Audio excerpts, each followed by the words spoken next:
السلام علیکم ورحمۃ وبرکاتہ۔ میں آپ سب کا استقبال کرتا ہوں ہمارے پروگرام مضبوط بنیادیں، اسٹرانگ فاؤنڈیشنز، جو ایک پروگرام ہی نہیں بلکہ ایک کورس بھی ہے۔ آج جس ٹاپک کو ہم سٹڈی کرنے والے ہیں یہ ہماری پوری زندگی کا سب سے اہم موضوع ہے، اور وہ ہے توحید، اللہ کی وحدانیت۔ دیکھیے، ایک بات تو پکا ہے کہ اللہ کے بہت سارے احسان ہیں، ان گنت احسان ہیں ہم سب پر۔ ہم میں وہ شخص جو دنیا کا سب سے مجبور انسان ہے، سب سے پریشان انسان ہے، اس پر بھی اتنے سارے احسان ہیں کہ اللہ نے قرآن میں کہا وَإِن تَعُدُّوا نِعْمَتَ اللَّهِ لَا تُحْصُوهَا۔ اگر تم اللہ کی نعمتوں کو گننا چاہو تو گن ہی نہیں سکتے۔ اللہ کا حق ہے ہم پر حق، تو اللہ کا حق ہم پر ہے کہ ہم اپنی ساری عبادتیں صرف اللہ کے لیے کر دیں۔ جب وہی اکیلا اس دنیا کا بنانے والا ہے، چلانے والا ہے، تو ساری ہماری عبادت اسی کے لیے ہونی چاہیے۔ تو آج ہم انشاءاللہ اس ٹاپک کو سٹڈی کریں گے، توحید کے ٹاپک کو۔ شرک اپوزٹ ہے توحید کا۔ شرک کا مطلب اللہ کے ساتھ کسی کو شریک کرنا، توحید کا مطلب ہے اللہ کی وحدانیت کو مینٹین رکھنا۔ اب لوگ یہ سمجھتے ہیں کہ صرف بت پرستی شرک ہے، حالانکہ ریالٹی یہ ہے کہ شرک الگ الگ شکلوں میں ایک انسان کے سامنے آتا ہے، الگ الگ کلرز میں ایک انسان کے سامنے آتا ہے۔ بہت سے لوگ اس وجہ سے شرک کرتے ہیں کیونکہ وہ شرک کو پہچان نہیں پاتے ہیں، اور شرک جب آتا ہے تو کوئی اس کے ہاتھ میں کوئی لال جھنڈا نہیں ہوتا ہے، اس کے سر پہ سینگ نہیں لگی ہوتی ہے کہ اسے پہچان لے۔ اس کو سمجھنا ہوتا ہے کہ یہ شرک ہے، یہ توحید ہے، اور یہ تب ہوگا جب ہم اس ٹاپک کو اچھی طرح سے سٹڈی کریں گے۔ اس سے پہلے کہ ہم آگے بڑھیں، میں آپ سے ایک سوال پوچھوں گا کہ آپ کو پتا ہے اس سبجیکٹ میں پاسنگ مارکس کتنے ہیں؟ پاسنگ مارکس کتنے ہیں ذرا بتائیے؟ کیا 35% جو عام طور پہ اسکول کے ایگزامز میں ہوتے ہیں، یا 50% سے زیادہ، یا 80%، یا 100%؟ اور پتہ ہے آپ کو صحیح جواب کیا ہے؟ یہ کمپلسری سبجیکٹ ہے۔ یہ ایسا سبجیکٹ ہے جس میں تھوڑا بھی شرک آ گیا، تھوڑا، تو توحید باقی نہیں رہے گی۔ مطلب اس کے اندر پاسنگ مارکس 100% ہے۔ اور کئی بار ایسا ہوتا ہے لوگ ایک حصے میں پاس ہو جاتے ہیں، دوسرے حصے میں پاس ہو جاتے ہیں، تیسرے حصے میں فیل ہو جاتے ہیں۔ اسی وجہ سے اسکالرز نے اس ٹاپک کو ڈیوائیڈ کیا ہے 3 پارٹس میں، اور ہم انشاءاللہ یہ سب آج سٹڈی کرنے والے ہیں۔ لوگوں میں اس تعلق سے ہمیں 2 ٹائپ کے لوگ ملتے ہیں۔ بعض لوگ وہ ملتے ہیں جو توحید کیا ہے سمجھتے ہی نہیں ہیں۔ دنیا میں بہت سارے ایسے لوگ ہیں جو الگ الگ مذہبوں کے، جو کہتے ہیں گاڈ تو ایک ہے، اوپر والا ایک ہے، پھر بھی شرک کر رہے ہوتے ہیں۔ اور بعض لوگ ایسے بھی ملتے ہیں جو کہتے ہیں ہاں توحید کیا مجھے معلوم ہے، لیکن جب ان سے کہا جائے اوکے بتائیے توحید کیا ہے، اور وہ جتنا کچھ بتاتے ہیں، وہ آج ہم جو 3 کیٹیگریز پڑھنے والے ہیں اس میں سے صرف ایک کیٹیگری کے بارے میں بتائیں گے۔ مطلب ان کے نزدیک یہ 2nd اور 3rd کیٹیگری کا کچھ ذکر ہی نہیں ہے، تو وہاں فیل ہونے کے بہت ہائی چانسز ہیں۔ تو میرے بھائی اور میری بہنیں، یہ دونوں ٹارگٹ آڈینس آج کے ہمارے اس پروگرام میں ہیں۔ وہ لوگ جنہیں ہو سکتا ہے نہیں پتا ہے، یا ہو سکتا ہے وہ لوگ جنہیں پتا ہے لیکن سمجھانے نہیں آتا ہے۔ آج اگر آپ میرے ساتھ انشاءاللہ فالو کریں اس موضوع کو، اللہ کی مدد سے مجھے امید ہے کہ اگر آپ کانسنٹریٹ کریں، جہاں جہاں میں آپ کو کوئی چیز ریپیٹ کرنے کہوں وہ اگر آپ میرے ساتھ ریپیٹ کریں، تو آپ انشاءاللہ بیسک توحید کسی ایک انسان کو ضرور بتا سکتے ہیں۔ اور اگر آپ نوٹس ڈاؤن لوڈ کریں، پڑھیں، سٹڈی کریں، آن لائن ایگزام دیں، تو آپ اسے اور بہتر طریقے سے کر سکتے ہیں انشاءاللہ۔ ہم آگے بڑھتے ہیں۔ اس سے پہلے کہ ہم توحید کیا ہے سمجھنا شروع کریں، ہم 3 پوائنٹس دیکھیں گے کہ آخر میں توحید کی اہمیت کیا ہے۔ یہ ٹاپک جو اتنا اہم ہے، اس کی اہمیت کے بہت سارے پوائنٹس میں سے میں صرف 3 پوائنٹ سلیکٹ کر کے آپ کے سامنے رکھ رہا ہوں کہ کم سے کم یہ 3 پوائنٹس ہم لوگ اچھی طرح سے سمجھ لیں اور یاد کر لیں۔ سب سے پہلے ہم قرآن کی آیت دیکھیں گے، قرآن میں سورہ نساء، سورہ نمبر 4، آیت نمبر 48۔ اللہ تعالیٰ نے فرمایا ان اللہ لا یغفر ان یشرک بہ، اللہ ہرگز معاف نہیں کرے گا کہ تم اللہ کے ساتھ کسی کو شریک کرو، کسی کو شریک کرو۔ اللہ نے کہا اللہ یہ گناہ کو نہیں معاف کرے گا، ہرگز معاف نہیں کرے گا۔ وَيَغْفِرُ مَا دُونَ ذَلِكَ لِمَن يَشَاءُ، اور وہ معاف کرے گا اس کے سوا اور کوئی گناہ جسے چاہے۔ اس آیت کے اندر جو یہ مادونہ جو آیا ہے، مادونہ سے علماء نے بتایا کہ مادونہ سے مراد ہے شرک سے کم درجے کے گناہ، اللہ جسے چاہے معاف کرے۔ مطلب کچھ گناہ ایسے ہوتے ہیں جو شرک کے درجے کے گناہ ہوتے ہیں، جیسے کفر۔ کفر کیا ہے؟ اللہ کا انکار کرنا، نبی کا انکار کرنا صلی اللہ علیہ وسلم، اللہ کی کتاب قرآن کا انکار کرنا۔ تو شرک کو، کفر کو، اور ایک اور تیسرا گناہ ہے نفاق۔ کوئی شخص منافق ہے، باہر سے دکھتا ہے مسلم ہے، کہتا ہے مسلم ہے لیکن اندر وہ جھوٹا ہے، اندر وہ کفر کر رہا ہے، انکار کر رہا ہے اللہ کا، تو یہ تینوں گناہ وہی درجے کے گناہ ہے. ما دون ذالک، اس سے کم درجے کے گناہ اللہ جس سے چاہے معاف کرے. مطلب معاف ہونے لائق ہے تو اللہ معاف کرے گا، کسی کو معاف کرے گا، کسی کو نہیں کرے گا، کوئی گارنٹی نہیں. مطلب اگر آپ سے سوال پوچھا جائے کہ شرک سے کم درجے کے گناہ کیا اللہ سب کو معاف کرے گا، تو اللہ جانتا ہے کسے معاف کرنا ہے، اللہ اسے معاف کرے گا جو معاف ہونے لائق ہے، جو معاف ہونا ڈیزرو کرتا ہے، اللہ اسے معاف کرے گا. ایک اور بات ہم اس آیت سے سمجھ لیتے ہیں کہ اس میں جو ہے ان اللہ لا یغفر، اللہ ہرگز معاف نہیں کرے گا. مطلب کیا ہے؟ مطلب یہ ہے کہ کوئی اگر مر گیا، اس دنیا سے چل بسا توبہ کیے بغیر، تو یہ گناہ کو اللہ معاف نہیں کرے گا. اگر کوئی شخص جیتے جی سمجھ لے کہ ہاں یہ شرک ہے، غلط ہے، میں توبہ کرتا ہوں، اللہ سے معافی مانگتا ہوں، میں توحید پہ قائم رہوں گا، تو ان اللہ لا یغفر ان یشرک بہ جو آیت ہے کہ اللہ ہرگز معاف نہیں کرے گا کہ تم اللہ کے ساتھ کسی کو شریک کرو، اس آیت کے اندر جو بات کہی گئی ہے یہ مرنے کے بعد کی بات ہو رہی ہے. کیونکہ جیتے جی تو قرآن کے اندر دیا ہے سورہ زمر میں سورہ نمبر 39 آیت نمبر 53 کہ اللہ تعالیٰ سارے گناہ کو معاف کرتا ہے لیکن سنسیئر توبہ ہو تو ہم دیکھتے ہیں یہاں پہ جو بات ہو رہی ہے کہ کسی کا انتقال ہو جائے توبہ کیے بغیر، یہ گناہ ایک ایسا گناہ ہے جو انفورگیویبل سن ہے. ارے بھائی دنیا کے ہمارے لین دین میں کوئی اگر کنٹری کے خلاف غداری کرے تو کیا کنٹری کہے گی ہاں پہلی بار غداری کیا ہے معاف کریں گے ہم؟ کوئی ایک گناہ ہوتا ہے ان کے نزدیک جو سب سے بڑا گناہ ہے. یہ اللہ کے نزدیک سب سے بڑا گناہ ہے کہ تم اللہ کی زمین پہ رہتے ہو، اللہ کا دیا ہوا سب کچھ تمہارے پاس ہے، جو کچھ ہے اللہ کا دیا ہوا ہے، اور تم اللہ کے ساتھ اوروں کو شریک کرو گے. اللہ نے کہا یہ گناہ کو اللہ ہرگز معاف نہیں کرے گا. کیوں؟ آخری حصہ پڑھیے، وَمَن يُشْرِكْ بِاللَّهِ، کیونکہ جو اللہ کے ساتھ کسی کو شریک کرتا ہے فَقَدِ افْتَرَىٰ إِثْمًا عَظِيمًا، اس نے سب سے بڑا گناہ کیا. جو سب سے بڑا گناہ ہے، اس نے اللہ کے بارے میں سب سے جھوٹ بات کہی، سب سے بڑا بہتان گڑا. دوسرے پوائنٹ پر آتے ہیں. اللہ تعالیٰ نے قرآن میں فرمایا سورہ زمر میں سورہ نمبر 39 آیت نمبر 65، لَإِنْ أَشْرَكْتَ، اے نبی اگر آپ شرک کرو، لَيَحْبَطَنَّ عَمَلُكَ، آپ کی سب کے سب نیکیاں برباد ہو جائے گی، وَلَتَكُونَنَّ مِنَ الْخَاسِرِينَ، اور آپ ان لوگوں میں سے ہو جاؤں گے جو نقصان میں ہے، خسارے میں ہے. اس آیت سے ہم کیا بات سمجھ رہے ہیں؟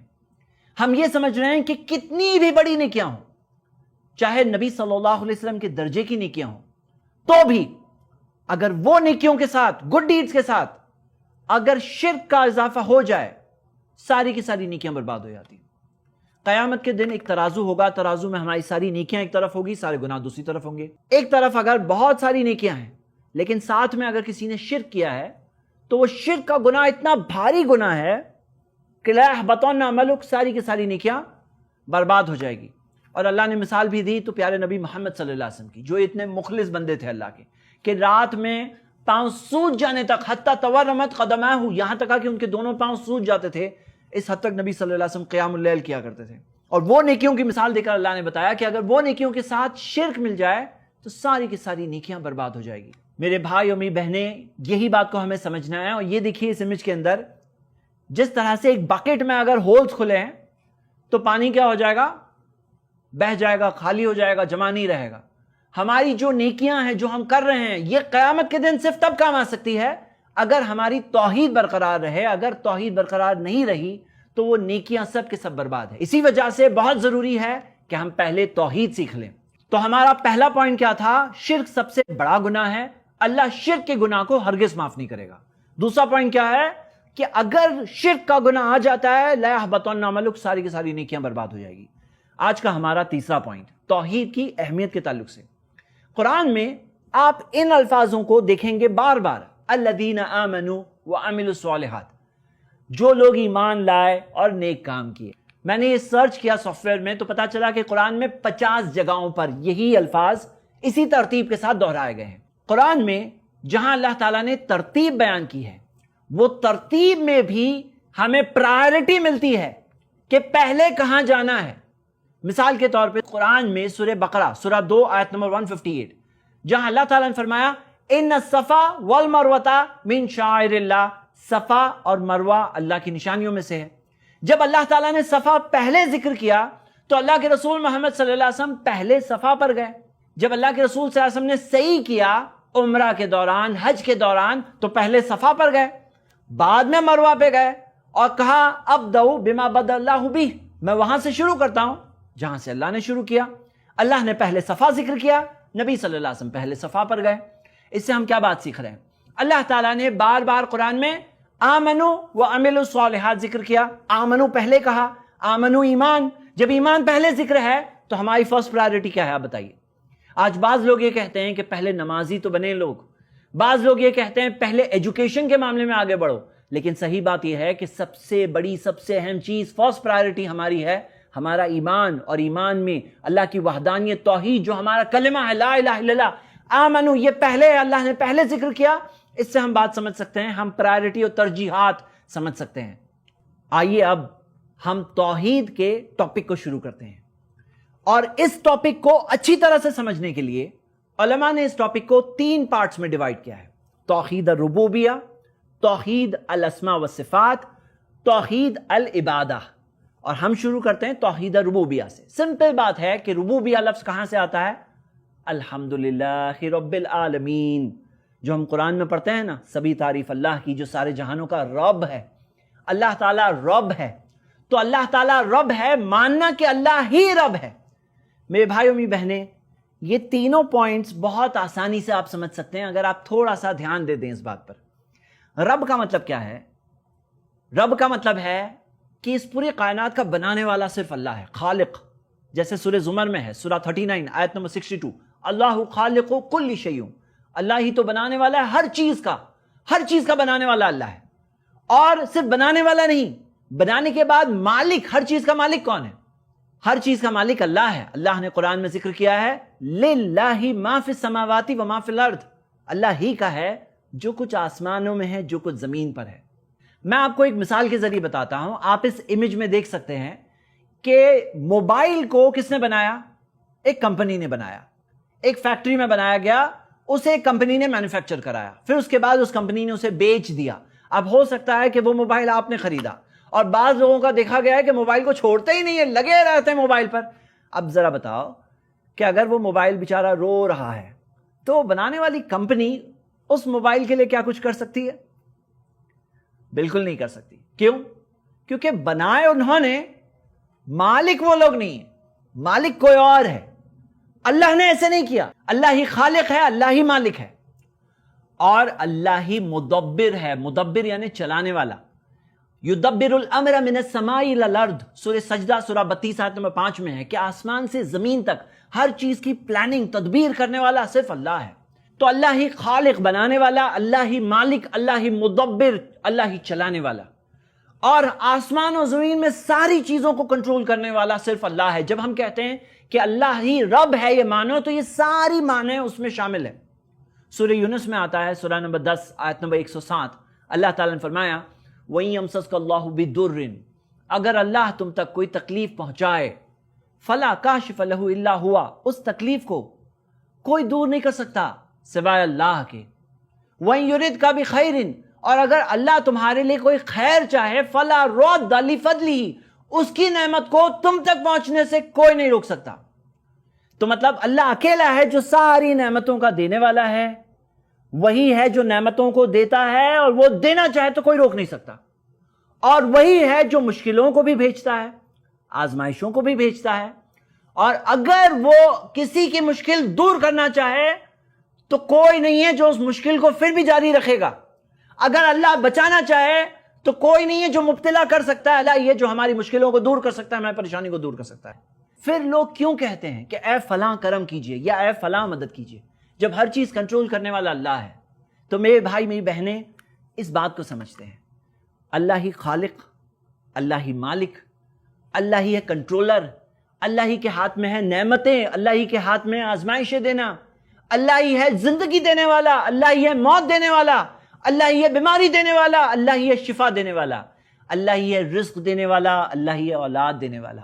ہر چیز کو کنٹرول کرنے والا اللہ ہے. اگر آپ توحید اور ربوبیہ کو مان رہے ہو، اور اگر آپ اس بات کو مانتے ہو کہ آسمان و زمین میں ہر چیز کو، ہر ذرے ذرے پر صرف اللہ کا کنٹرول ہے، تو یہ توحید اور ربوبیہ ہے. اللہ تعالیٰ نے قرآن میں فرمایا قل غیر اللہ ابغی ربن، کیا میں اللہ کے علاوہ کسی اور کو اپنا رب بناؤں؟ وہو رب کل شیء، جبکہ وہ تو ہر چیز کا رب ہے. جب رب اللہ ہے، میں کسی اور کو اپنا رب کیسے بناؤں؟ اب آئیے کچھ کامن سینس سے دلائل دیکھتے ہیں. اللہ تعالیٰ نے قرآن میں فرمایا لو کان فیہما آلہۃ الا اللہ لفسدتا، اگر آسمان اور زمین میں اللہ کے علاوہ اور معبود ہوتے اور گاڈز ہوتے، فساد ہو جاتا۔ آپ خود سوچئے کہ اگر ایک گاڑی میں 2 ڈرائیورز ہو جائیں تو وہ گاڑی کا کیا حال ہوگا؟ ایک ڈرائیور چاہے گا کہ رائٹ جائیں، دوسرا چاہے گا کہ لیفٹ جائیں، ایک چاہے گا کہ سیدھا جائیں، ایک دوسرا چاہے گا رک جائیں۔ ہم دیکھتے ہیں کہ گاڑی نہیں چل سکتی ہے، وہ گاڑی میں فساد ہو جائے گا۔ تو قرآن میں یہ دیا ہے کہ اگر آسمان اور زمین میں اللہ کے علاوہ اور معبود ہوتے لفسدتا، یقیناً فساد ہو جاتا۔ آپ سوچئے، کیا کامن سینس میں بات نہیں سمجھ میں آتی ہے؟ کیا ہم یہ آسمان و زمین کے سسٹم کو دیکھ کر یہ نہیں سمجھ سکتے ہیں کہ آسمان و زمین میں ایک ہی کا کنٹرول ہے؟ دوسری دلیل اللہ تعالیٰ نے قرآن میں بتایا، سورہ مومنون میں سورہ نمبر 23 آیت نمبر 91، اللہ تعالیٰ نے فرمایا ما اتخذ اللہ من ولد، اللہ نے کوئی بیٹا نہیں لیا، وما کان معہ من الہ، نہ اس کے علاوہ کوئی گاڈ یا معبود ہے آسمان و زمین میں۔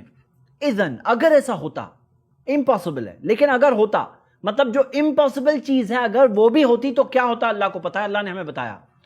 ہر معبود اپنی بنائی ہوئی چیز لے کر الگ ہو جاتا۔ کوئی کہتا میں نے سورج کو بنایا، کوئی کہتا میں نے چاند کو بنایا، کوئی کہتا میں نے زمین کو بنایا، کوئی کہتا میں نے بادلوں کو بنایا، کوئی کہتا میں نے بارش کو بنایا، کوئی کہتا میں نے پیڑ پودوں کو بنایا، کوئی کہتا میں نے دریاؤں کو بنایا۔ ہر چیز لے کر ہر کوئی الگ ہو جاتا، پھر انسان کا کیا ہوتا؟ وَلَعَلَى بَعْضُهُمْ عَلَى بَعْضٍ، اور ہو سکتا ہے کہ بعض دوسروں کو ہرانے کی کوشش کرتے، مطلب ایک گاڈ، ایک معبود، ایک بھگوان ہو سکتا ہے دوسرے کو ہرانے کی کوشش کرتا۔ تو اللہ تعالیٰ نے فرمایا سبحان اللہ عما یصفون، اللہ پاک ہے یہ ساری چیزوں سے جو لوگ اس کے بارے میں گڑتے ہیں۔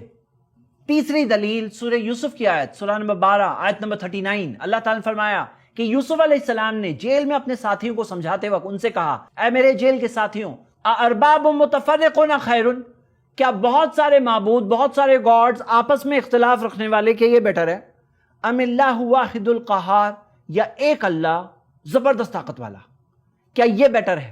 آپ ذرا سوچو کون سی چیز آپ کو بہتر لگتی ہے؟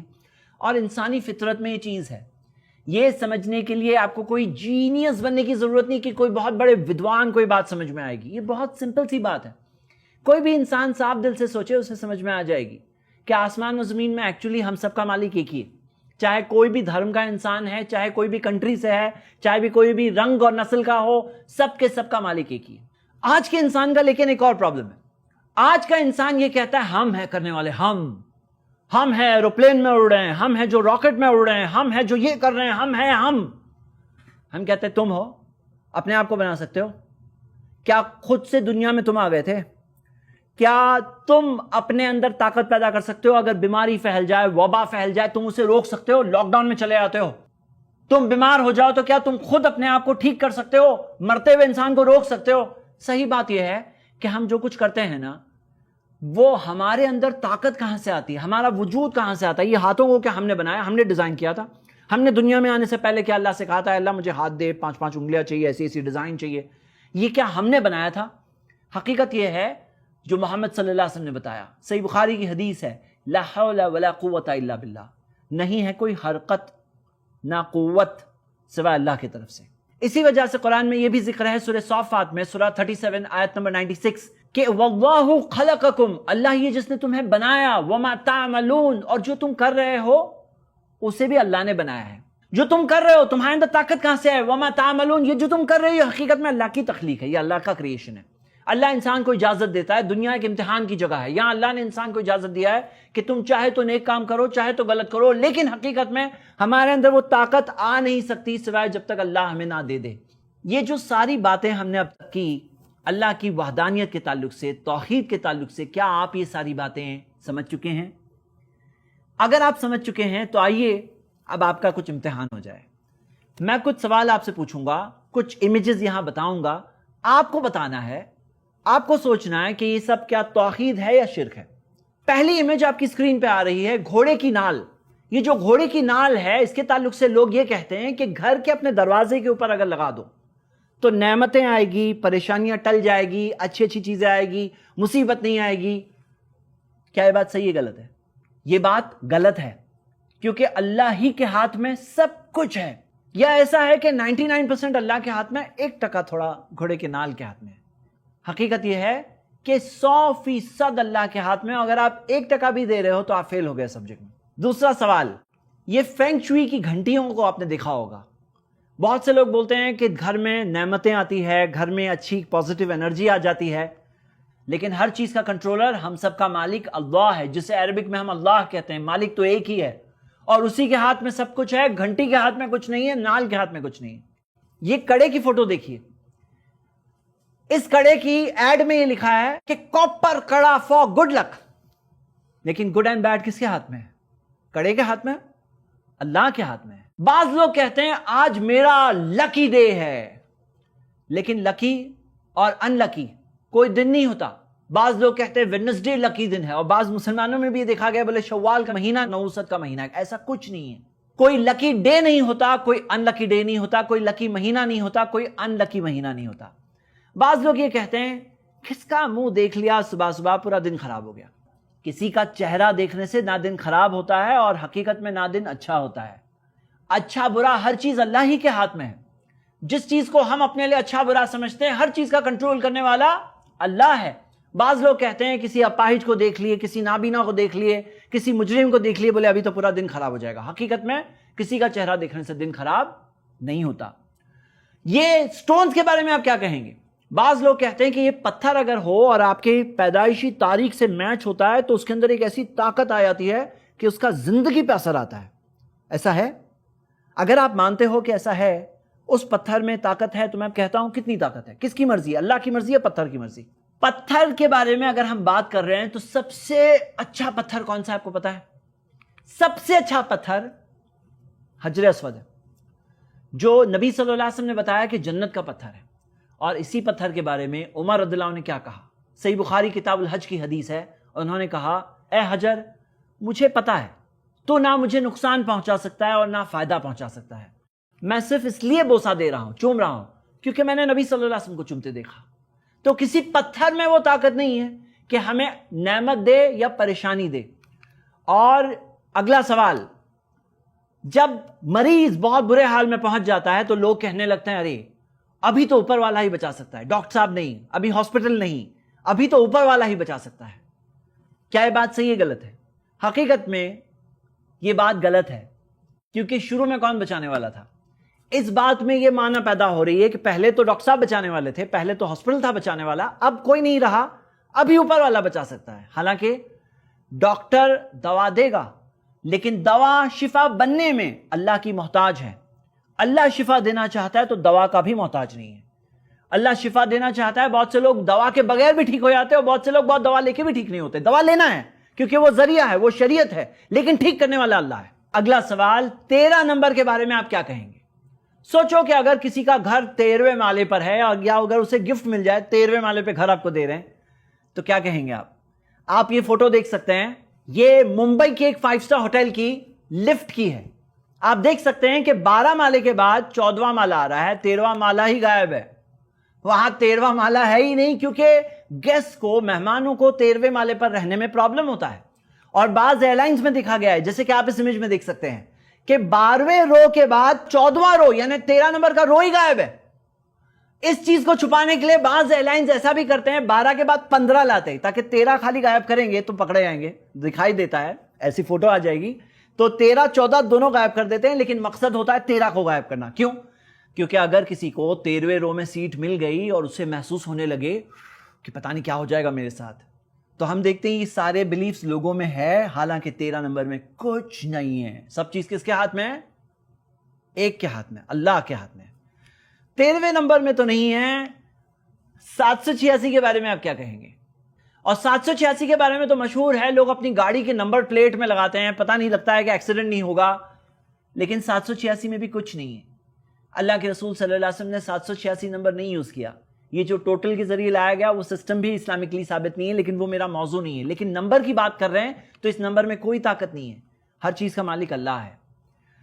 اور آپ کیا کہیں گے کالی بلی کے بارے میں؟ کالی بلی راستہ کاٹ گئی تو کہتے ہیں کہ بہت کچھ ہونے والا ہے, کچھ برا ہونے والا ہے. لیکن اللہ تعالیٰ نے قرآن میں فرمایا, سورہ یونس سورہ 10 آیت نمبر 107 میں, وَإِن يُرِدْكَ بِخَيْرٍ, اگر اللہ تمہارے لیے کچھ اچھا چاہے, فَلَا رَادَّ لِفَضْلِهِ, اس کی نعمت کو تم تک پہنچنے سے کوئی نہیں روک سکتا. کوئی نہیں روک سکتا. کالی بلی روک سکتی ہے؟ کوئی نہیں روک سکتا. اللہ نے نعمت رکھی ہے, وہ نعمت کو ہم تک پہنچنے سے کوئی نہیں روک سکتا. کالی بلی کہاں سے روکے گی؟ ایک بار ایسا ہوا کہ میں یہ کلاس پڑھا رہا تھا, ایک اسٹوڈنٹ نے کہا کہ نہیں, کوئی چیز ہوتی ہے جو نشانی ہوتی ہے کہ پرابلم آنے والا ہے.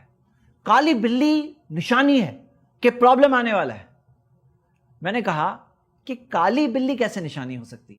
ہاں, اگر شیر راستہ کاٹ گیا تو یہ نشانی ہے کہ پرابلم آنے والا ہے. ظاہر سی بات ہے کہ شیر راستہ کاٹ گیا آپ کا تو پرابلم آنے والا, آ گیا پرابلم, بھاگو, جان بچاؤ اپنی. لیکن بیچاری کالی بلی کیا پرابلم دے گی؟ وہ تو خود اپنے اوپر نفع نقصان کی مالک نہیں ہے, وہ تو معمولی سی ایک اللہ کی مخلوق ہے. اگلا سوال, ستارے گردش میں ہے, ستاروں کے ہاتھ میں کچھ ہے؟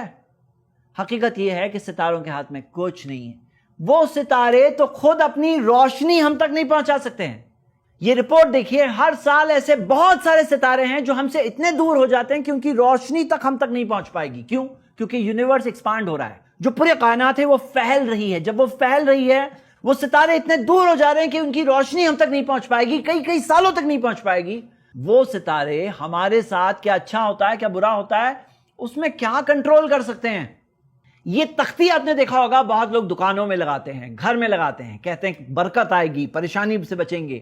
لیکن حقیقت میں اس تختی کے ہاتھ میں اگر آپ ہے مانتے ہو تو اللہ کے ہاتھ میں کیا ہے؟ اللہ کے ہاتھ میں کیا ہے؟ 100% اللہ کے ہاتھ میں ہے. اور ہاں, بہت سے لوگ یہ کہتے ہیں کہ تعویذ میں تو ہے. بعض لوگ جو تعویذ پہنتے ہیں, اگر کوئی ان سے کہہ دے کہ تعویذ یہاں اتار کے جاؤ, تو کہتے ہیں نہیں راستے میں کچھ ہو جائے گا. اللہ کے رسول محمد صلی اللہ علیہ وسلم نے فرمایا, من علقا تمیمتن فقد اشرکا, جس نے تعویذ یا تمیمہ لٹکایا اس نے شرک کیا. اس میں نبی صلی اللہ علیہ وسلم نے یہ نہیں کہا کہ قرآن والا تعویذ لٹکا سکتے ہو, باقی تعویذ نہیں لٹکانا. حقیقت میں یہ ہے کہ جس نے تعویذ لٹکایا اس میں مطلق طور پہ نبی صلی اللہ علیہ وسلم نے کہہ دیا, سب کو شامل کرتے ہوئے کہہ دیا فقد اشرکا, اس نے تو شرک کر دیا. اور اس کی وجہ کیا ہے آپ کو پتا ہے؟ اس کی وجہ یہ ہے, نبی صلی اللہ علیہ وسلم نے فرمایا من تعلق شیئا وکل الیہ, جو کوئی چیز لٹکا لیتا ہے اسی کے سپرد کر دیا جاتا ہے. اس کا ایک عقیدہ بن جاتا ہے کہ یہ ہے مجھے بچانے والا, یہ ہے مصیبت ٹالنے والا, ایک غیبی طاقت ہے اس کے اندر. لیکن یہ سب چیز کرنے والا تو اللہ ہے, اسی کے ہاتھ میں سب کچھ ہے. میں امید کرتا ہوں کہ آپ توحید اور ربوبیہ سمجھ چکے ہیں. اس سیکشن کو ختم کرنے میں ہم یہ آیت پڑھتے ہیں. اللہ تعالیٰ نے فرمایا الیس اللہ بکاف عبدہ, کیا اللہ بندے کے لیے کافی نہیں ہے؟ آپ بتائیے کہ کیا اللہ آپ کے لیے کافی ہے یا نہیں ہے؟ یا ساتھ میں کوئی کڑا بھی چاہیے, اللہ کے ساتھ میں کوئی پتھر بھی چاہیے, اللہ کے ساتھ میں کوئی دھاگا بھی چاہیے, اللہ کے ساتھ میں کوئی گھوڑے کی نال بھی چاہیے, یا اللہ کافی ہے؟ تو یہ سب کی کیا ضرورت ہے؟ تو یہ ہے پہلا سیکشن. اس بات کو ہم ریوائز کرتے ہیں, ہم یہ مانتے ہیں, یہ ہمارا ایمان ہے, یہ ہمارا عقیدہ ہے. ہر چیز کا بنانے والا اللہ ہے, ہر چیز کا مالک اللہ ہے, ہر چیز کا چلانے والا اللہ ہے, ہر چیز کو کنٹرول کرنے والا, چاہے نعمتیں ہیں, چاہے پریشانی ہے, چاہے زندگی ہے, چاہے موت ہے, چاہے بیماری ہے, چاہے شفا ہے, چاہے رزق ہے, چاہے اولاد ہے, ہر چیز کو کنٹرول کرنے والا اللہ ہے. ہم اس بات کو مانتے ہیں.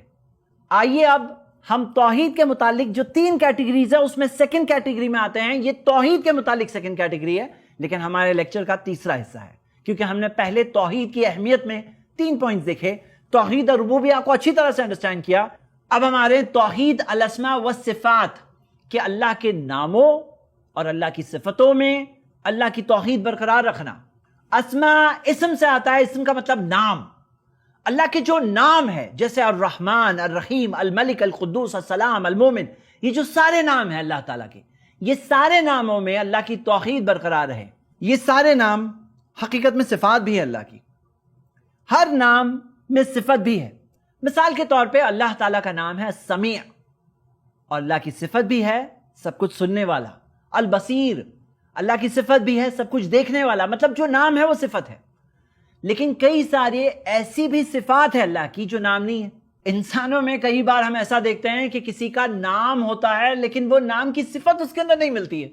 کسی کا نام ہے صابر, صابر کا مطلب صبر کرنے والا, اب دیکھو تو صبر ہی نہیں ہے اس بندے میں. کسی کا نام کبھی ہوتا ہے عادل, عادل کا مطلب انصاف کرنے والا, دیکھو تو بہت ظالم ہے, کبھی ایسا ہوتا ہے. لیکن اللہ کا ایسا نہیں ہے. اللہ کے سارے نام وہ اللہ کی صفات بھی ہے. اللہ کا جو نام ہے وہ صرف نام نہیں ہے, وہ اللہ کی صفت بھی ہے, اور یہ صفت صرف اللہ کی ہے, یہ کسی اور کی نہیں ہے. لیکن بعض ایسی صفات ہے اللہ کی جو نام نہیں ہے. مثال کے طور پہ آیت الکرسی میں دیا گیا ہے سورہ بقرہ سورہ 2 آیت نمبر 255 لا تاخذہ سنۃ ولا نوم، نہ نیند نہ اونگ اسے قابو میں کر سکتی ہے. اللہ کو نہ نیند قابو میں کر سکتی ہے نہ اونگ قابو میں کر سکتی ہے. یہ کیا ہے؟ یہ اللہ کی صفت ہے. لیکن ایسا کوئی نام نہیں ہے کہ جسے نیند نہیں قابو میں کر سکتی. یہ کوئی نام نہیں ہے، یہ صفت ہے. تو سارے نام صفات ہے لیکن ساری صفات نام نہیں ہے. مطلب صفات کا جو چیپٹر ہے وہ زیادہ بڑا ہوا. اب سمجھنے کی بات یہ ہے کہ سارے نام اور سارے صفات صرف اللہ کے ہیں. ہم اللہ کی وحدانیت مینٹین رکھیں. اللہ تعالیٰ نے قرآن میں فرمایا وَلَمْ يَكُنْ لَهُ كُفُوًا أَحَدٌ، اس کا کوئی کفو برابر ہمسر نہیں ہے سورہ اخلاص میں. اور اللہ تعالیٰ نے سورہ شورى میں فرمایا سورہ 42 آیت نمبر 11 لَيْسَ كَمِثْلِهِ شَيْءٌ، اس کے بمثل کوئی نہیں ہے. اللہ کے جیسا کوئی نہیں ہے. اللہ کے برابر تو کوئی ہے ہی نہیں. اللہ کے جیسا بھی کوئی نہیں ہے. اللہ کے بمثل بھی کوئی نہیں ہے. بعض لوگ اس بارے میں ایک غلط فہمی کے شکار ہوتے ہیں. ایسا مانتے ہیں کہ اللہ کسی بندے سے جب خوش ہو جاتا ہے تو اللہ اسے اپنی ہی صفت دے دیتا ہے، اپنے جیسا بنا دیتا ہے. لیکن صحیح بات یہ ہے کہ جب اللہ رب العالمین نے قرآن میں کہا سورہ شورى میں سورہ 42 آیت نمبر 11 لیس کمثلہ شیء، اس کے بمثل کوئی نہیں ہے، تو کوئی آنے والا بھی نہیں ہے. اللہ کا کلام کبھی غلط نہیں ہوگا. قرآن میں اللہ تعالیٰ نے فرمایا سورہ نساء سورہ 4 آیت نمبر 122 وَمَنْ أَصْدَقُ مِنَ اللَّهِ قِيلًا، اللہ سے سچی بات کس کی ہے؟ جب اللہ نے کہا کہ اللہ کے جیسا کوئی ہے نہیں تو کوئی ہونے والا بھی نہیں ہے. تو جو لوگ یہ بات کہتے ہیں نہیں اللہ کسی بندے سے خوش ہو کر اپنی کوئی صفت عطا کر دیتا ہے، دے دیتا ہے، اللہ کسی کو چاہے جنت دے دے، اپنے جیسا اللہ کسی کو نہیں بنائے گا، کیونکہ اللہ کا کلام ہے اس میں دیا ہے کہ اللہ کے جیسا کوئی نہیں ہے. ذرا سوچو، اگر آپ کو دور سے قریب سے دنیا میں ہر ایک جگہ سے لوگوں کی آواز سنائی دینے لگے، ایسا اگر کسی کے ساتھ ہو جائے کہ اسے ہر جگہ کی آواز سنائی دینے لگے، انسانوں کی، جانوروں کی، پرندوں کی، مشینوں کی، ہر کسی کی آواز سنائی دینے لگے، کیا ہو جائے گا اس کا؟ آپ بتاؤ. پاگل ہو جائے گا وہ. بھائی اچھا ہے نہیں سنائی دیتا ہے، ہم جتنا سن سکتے ہیں اتنا سن سکتے ہیں. مثال کے طور پر اگر ابھی میری آواز میوٹ ہو جائے تو آپ کو میری آواز نہیں سنائی دے گی. اور یہی ہمارے لیے اچھا ہے کہ ہماری جو لمیٹیشنز ہے یہ ہمارے جسم کے حساب سے مناسب ہے. انسان سب باتیں یاد نہیں رکھ سکتا، خود کی زندگی کی سب کچھ جاننا دور کی بات، خود کی زندگی کی باتیں وقت گزرتا ہے ہم لوگ بھول جاتے ہیں. اسی وجہ سے غم ہلکے ہو جاتے ہیں، اسی وجہ سے زندگی جی پاتے ہیں. نہیں تو زندگی کے سارے غم اگر جمع کر کے رکھے تو آدمی پاگل ہو جائے گا. اب ایک اور فرق سمجھ لیتے ہیں کہ کہیں کچھ چیزوں میں سملیرٹی ہے، جیسے سمع، سننے والا ہم بھی تو سنتے ہیں، اللہ سمع سب کچھ سننے والا، ہم سمع سننے والے ہیں تو ہم سنتے ہیں ہاں، لیکن ہمارے سننے اللہ کے سننے میں کوئی کمپیریزن نہیں ہے. پہلا فرق یہ ہے کہ ہماری شروعات ہے سننے کی، اللہ ہمیشہ ہمیشہ سے سنتا ہے. دوسرا فرق یہ ہے حد، ہمارے سننے کی لمٹ بہت کم ہے. اللہ تعالیٰ ہر جگہ، اللہ گونگے ہی پکار سنتا ہے. اللہ تعالیٰ دلی دل میں ہم بات کرتے ہیں، اللہ ہمارے دلی دل کی پکار سنتا ہے. کروڑوں انسان ایک ٹائم پہ اللہ کو پکارے، اللہ ایک ٹائم پہ سب کو سنتا ہے. کیا کمپیریزن ہے؟ اور تیسری چیز یہ ہے کہ ہم جو سن بھی سکتے ہیں نا تو اللہ تعالیٰ نے ہمیں عطا کیا ہے. خود اللہ تعالیٰ ذاتی طور پر سمع ہے، ہمیں جو سننے کی طاقت دی وہ اللہ کی ہی تو دی ہوئی ہے. ہمارے پاس جو سننے کی طاقت ہے وہ اللہ کا دیا ہوا احسان ہے. اس میں جب لوگ مسٹیک کرتے ہیں تو وہ دو ٹائپ کی باتیں کرتے ہیں. یا تو اللہ کی صفت بندوں کو دے دیتے ہیں، بعض بندوں کے بارے میں کہتے ہیں کہ یہ فلاں بندے ہیں نا، یہ بھی سب کو سنتے ہیں، یہ بھی سب کو دیکھتے ہیں، ہر چیز کا علم ہے ان کے پاس، تقدیر بدل سکتے ہیں، ذرے ذرے پہ کنٹرول ہے، کبھی غلطی کر ہی نہیں سکتے. یہ سب اللہ کی خوبیاں ہیں، بندوں کو دینا شرک ہے. توحید الاسماء و صفات میں شرک ہے کہ تم نے اللہ کے ناموں اور صفتوں میں اللہ کے ساتھ کسی کو شریک کر دیا. اور بعض لوگ یہ غلطی کرتے ہیں کہ انسانوں کی صفت اللہ کو دیتے ہیں، کہتے ہیں اللہ کو بھی نیند کی ضرورت ہے، گاڈ نیڈ سلیپ. ماننا ہے لوگوں کا کہ گاڈ نے 6 دنوں میں آسمان و زمین کو بنایا، 7ویں دن آرام کیا. آرام کی ضرورت ہے اسے، نیند کی ضرورت ہے. یہ کہتے ہیں کہ وہ بھول بھی جاتا ہے، یہ کہتے ہیں وہ غلطی بھی اس سے ہوتی ہے. حالانکہ صحیح بات یہ ہے کہ وہ پرفیکٹ ہے، اس میں کوئی کمی نہیں ہے. اور ہمیں انسان جو کمیوں کی مخلوق ہے اس کی صفات، اس کی کوالٹیز اللہ کو نہیں دینا چاہیے. میرے بھائی میری بہنیں، جو لوگ شرک میں پڑتے ہیں ان کی کئی بار شروعات یہاں سے ہوتی ہے. وہ کسی بندے کی تعریف اتنی اتنی اتنی کرتے ہیں، جیسے ہندی میں ایک شبد ہے بھاگیوان، اچھے بھاگیہ والا، اور ایک ہے بھگوان، کہ یہ تو بھگوان ہے، تعریف کرتے کرتے بھاگیوان سے بھگوان بنا دیتے ہیں۔ اسی وجہ سے اللہ نے قرآن میں بتایا، سورہ بقرہ سورہ 2 آیت نمبر 169 میں، انما یامرکم بالسوء والفحشاء، شیطان تمہیں حکم دیتا ہے برے کاموں کا، بے حیائی کا، وان تقولوا علی اللہ ما لا تعلمون، اور یہ کہ تم اوپر والے کے بارے میں، اللہ کے بارے میں کوئی ایسی بات کہو جس چیز کا تمہارے پاس علم نہیں ہے، جو چیز کا تمہارے پاس گیان نہیں ہے، جو نالج نہیں ہے، ایسی ایسی باتیں تم بول دو، اپنی طرف سے بول دو، یہی تو بنیاد ہے۔ اور قرآن میں اللہ نے کہا سورہ نحل سورہ 16 آیت نمبر 74 میں، فلا تضربوا للہ الامثال، اللہ کے لیے مثالیں مت گڑو، ان اللہ یعلم وانتم لا تعلمون، وہ جانتا ہے اور تم لوگ نہیں جانتے، تم اپنی طرف سے کوئی مثال مت بناؤ۔ جیسے کہ ہم آگے آج کے لیکچر میں دیکھنے والے ہیں، بہت سارے لوگ شرک میں اس وجہ سے پڑ جاتے ہیں کیونکہ وہ اللہ کے لیے مثالیں اپنی طرف سے گڑتے ہیں، اور وہ گڑنے کے اندر غلط غلط مثالیں، انسانوں کی مثال اللہ کو دے دیتے ہیں، اور وہاں پہ جا کر ان سے شرک ہوتا ہے۔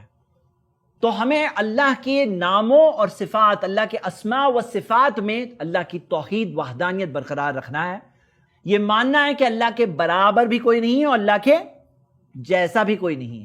تو ہم نے توحید الربوبیہ پہلی کیٹیگری کو سمجھا کہ اللہ ہی ہے آسمان و زمین میں کنٹرول کرنے والا، وہی ہے خالق، وہی ہے مالک، وہی چلانے والا ہے، اور ہم نے دیکھا کہ اللہ کے ناموں اور صفتوں میں اللہ کے برابر کوئی نہیں ہے، اللہ کے جیسا کوئی نہیں ہے۔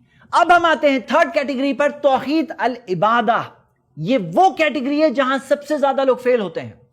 توحید العبادہ کا مطلب کیا ہے؟ توحید العبادہ کا مطلب ہے کہ اللہ کی عبادت میں اللہ کی توحید برقرار رکھنا، مطلب ساری عبادتیں صرف اللہ کے لیے، عبادت اللہ کے سوا کسی اور کی نہیں، اللہ کے ساتھ کسی اور کی نہیں، ساری کی ساری عبادت پر حق صرف اللہ کا ہے۔ آپ خود سوچو، جب خالق اللہ ہے، ہر چیز کا بنانے والا اللہ ہے، عبادت کس کی ہونی چاہیے؟ کیا اس کی ہونی چاہیے جو ہر چیز کا خالق ہے، یا اس کی ہونی چاہیے جو کسی چیز کا بنانے والا نہیں ہے؟ جب اللہ ہر چیز کا مالک ہے، ہر چیز کا مالک اللہ ہے، قرآن میں دیا ہے وَالَّذِينَ تَدْعُونَ مِن دُونِهِ مَا يَمْلِكُونَ مِن قِطْمِيرٍ، وہ جنہیں تم پکارتے ہو اللہ کے علاوہ، وہ تو ایک قطمیر کے بھی مالک نہیں، مطلب کھجور کے اندر جو بیج ہوتا ہے نا، بیج کے اوپر ایک ٹرانسپیرنٹ سا چھلکا ہوتا ہے، اللہ نے کہا وہ اس کے بھی مالک نہیں، مطلب اللہ کے علاوہ جو اور ہے نا سب، وہ قطمیر کے بھی مالک نہیں ہے، اللہ ہر چیز کا مالک ہے۔ اب آپ بتاؤ، کیا عبادت اس کی ہونی چاہیے جو ہر چیز کا مالک ہے، یا اس کی ہونی چاہیے جو کسی کا مالک نہیں ہے، کوئی چیز کا مالک نہیں ہے؟ سمپل ہے، جب خالق وہی ہے عبادت بھی اسی کی ہونی چاہیے، مالک وہی ہے عبادت اسی کی ہونی چاہیے، ہر چیز کا کنٹرول کرنے والا وہی ہے، زندگی دینے والا وہی ہے، موت دینے والا وہی ہے، رزق، اولاد، بیماری، شفا، سب چیز اسی کے ہاتھ میں ہے، عبادت بھی اسی کی ہونی چاہیے، کامن سینس ہے۔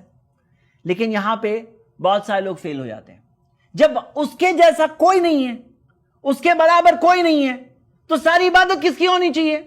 ساری عبادت اسی کی تو ہونی چاہیے۔ ایک مثال کے ذریعے سمجھتے ہیں، مان لیجئے ایک شخص ہے جس کا ایک باس ہے، اور ایک شخص ہے جس کے 10 باس ہے، 10۔ ایک باس بولتا ہے یہ کام کرو، دوسرا کہتا ہے نہیں وہ کرو، تیسرا کہتا ہے نہیں وہ کرو، چوتھا کہتا ہے وہ کرو، پانچواں کہتا ہے یہ کرو، 10 باس 10 بات بول رہے ہیں۔ اب آپ بتاؤ کہ دونوں میں سے کون سا شخص ہوگا جس کے پاس پیس آف مائنڈ ہوگا؟ وہ شخص جس کا ایک باس ہے، یا وہ جس کے 10 باسز ہیں؟ بتاؤ۔ پیس آف مائنڈ اسی کے پاس ہوگا جس کا ایک باس ہے، جس کے پاس 10 باسز ہے اس کا کیا حل ہوگا ہم لوگ خود سمجھ سکتے ہیں۔ ہوتا یہ ہے کہ جب لوگ ایک مالک جو ہم سب کا مالک ہے، ایک، اس کو چھوڑ کر اوروں کی عبادت کرتے ہیں، ایک کی عبادت کیے، دوسرے کی کیے، تیسرے کی کیے، چوتھے کی کیے، پانچویں کی کیے، چھٹے کی کیے، ساتویں نے کام بگاڑ دیا، آٹھویں نے مشکل میں ڈال دیا، نواں ناراض ہو گیا، کتنا ٹینشن ہے۔ صحیح بات یہ ہے کہ آسمان و زمین کا ایک مالک ہے، ہماری ساری عبادت اسی کے لیے ہے۔ قرآن میں اللہ تعالیٰ نے فرمایا سورہ ذاریات میں سورہ 51 آیت نمبر 56، وَمَا خَلَقْتُ الْجِنَّ وَالْإِنسَ إِلَّا لِيَعْبُدُونَ، میں نے جنوں اور انسانوں کو صرف اپنی عبادت کے لیے بنایا ہے۔ اللہ تعالیٰ نے صرف اس کی عبادت کے لیے ہمیں بنایا ہے۔ اور سورہ نساء سورہ 4 آیت نمبر 36 میں اللہ تعالیٰ نے فرمایا وَاعْبُدُوا اللَّهَ وَلَا تُشْرِكُوا بِهِ شَيْئًا، اللہ کی عبادت کرو، اللہ کے ساتھ کسی کو شریک مت کرو۔ مطلب ساری عبادتیں صرف اللہ کی، عبادت تب بنے گی جب اس کے اندر توحید ہوگی، جب اس میں وحدانیت ہوگی، لا تعبدوا الا اياه، نہیں عبادت کرو سوائے اس کی۔ اب سوال یہ اٹھتا ہے کہ عبادت ہے کیا؟ عبادت کیا ہے جو ہم کہہ رہے ہیں عبادت صرف اللہ کی ہونی چاہیے؟ عبادت ہے کیا؟ ابن تیمیہ نے بہت اچھا سمجھایا جب یہ کہا العبادہ اسم جامع، عبادہ ایک بہت ہی جامع لفظ ہے، ایک بہت ہی کانسنٹریٹڈ لفظ ہے. لکل ما یحبہ اللہ ویرضا، اس میں وہ سارے کام آتے ہیں جو اللہ پسند کرتا ہے، جس سے اللہ راضی ہو. من الاقوال، چاہے وہ کہے ہوئے کام ہو، چاہے زبان سے ہونے والے کام ہو، جیسے زبان سے ہوتا ہے ذکر ہے، دعا ہے. والاعمال، چاہے کیے ہوئے کام ہو، جسم سے تم کر رہے ہو، نماز پڑھ رہے ہو، روزہ رکھ رہے ہو، حج کے لیے جا رہے ہو. الظاہرہ والباطنہ، چاہے اوپن ہو، دکھ رہے ہو، یا چھپے ہوئے ہو. یعنی بعض عبادتیں ایسی بھی ہوتی ہیں جو چھپی ہوئی ہوتی ہیں، جیسے دل کی عبادت، اللہ پہ بھروسہ کرنا، اللہ سے امید لگانا، اللہ کا ڈر، اللہ سے محبت، یہ بھی عبادت ہے، دل کی عبادت. اب یہ ساری عبادتیں چاہے دل کی ہو، چاہے زبان کی ہو، چاہے جسم کی ہو، چاہے مال کی ہو، یہ ساری کی ساری عبادتیں ہونی چاہیے اللہ کے لیے.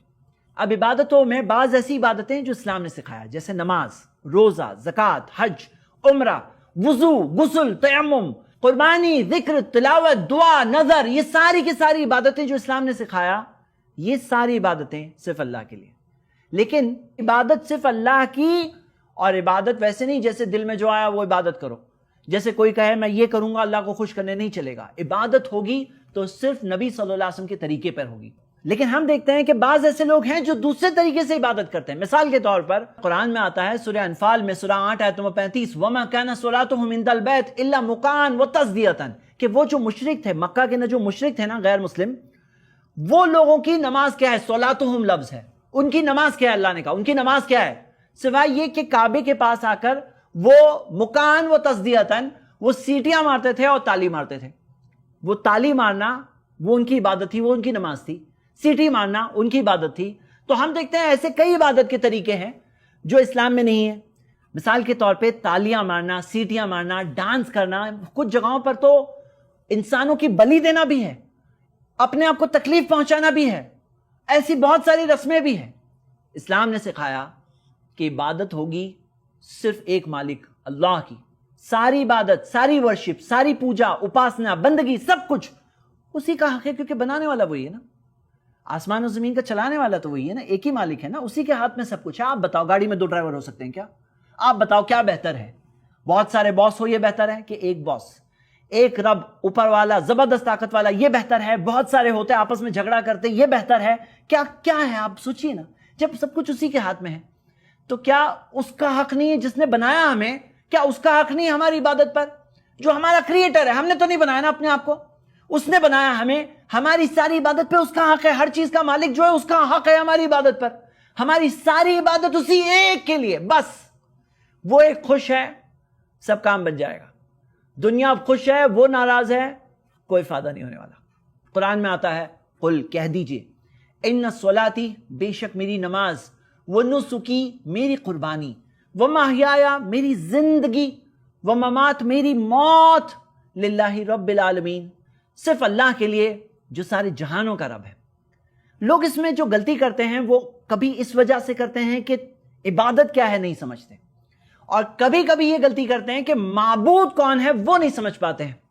آپ دیکھو گے قرآن و حدیث میں کئی مثالیں ہیں. کہیں ایسا بتایا گیا ہے کہ لوگ نیک لوگوں کی عبادت کرتے ہیں، کہیں پہ یہ ہے کہ نبیوں کی عبادت کی، کہیں پہ ذکر ہے لوگوں نے بتوں کی عبادت کی، آئیڈلز کی، کہیں پہ ذکر ہے کہ سورج اور چاند کی عبادت کی، کہیں پہ ذکر ہے کہ فرشتوں کی عبادت کی، کہیں پہ یہ بھی ذکر ہے کہ لوگوں نے پیڑوں کی عبادت کی.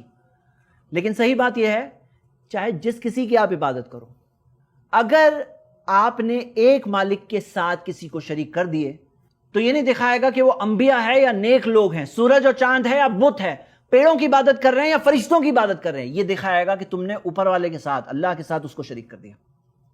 اور اس بات کو سمجھنے کے لیے جو ایک بیسٹ مثال جو ہمیں قرآن میں ملتی ہے، اور جو بات میں آپ کے سامنے رکھنے والا ہوں، بہت لوگ یہ بات نہیں جانتے ہیں، اور میں آپ سب سے ریکویسٹ کرتا ہوں کہ اگر اس بات کو آپ خود سمجھ کر کسی تک پہنچا سکے، ہو سکتا ہے کہ آپ کسی کو شرک کے گناہ سے بچا سکیں. اور وہ مثال ہے مکہ کے مشرکوں کی. مکہ میں جو مشرک تھے وہ کس کی عبادت کرتے تھے؟ بتوں کی. کتنے بت تھے ان کے؟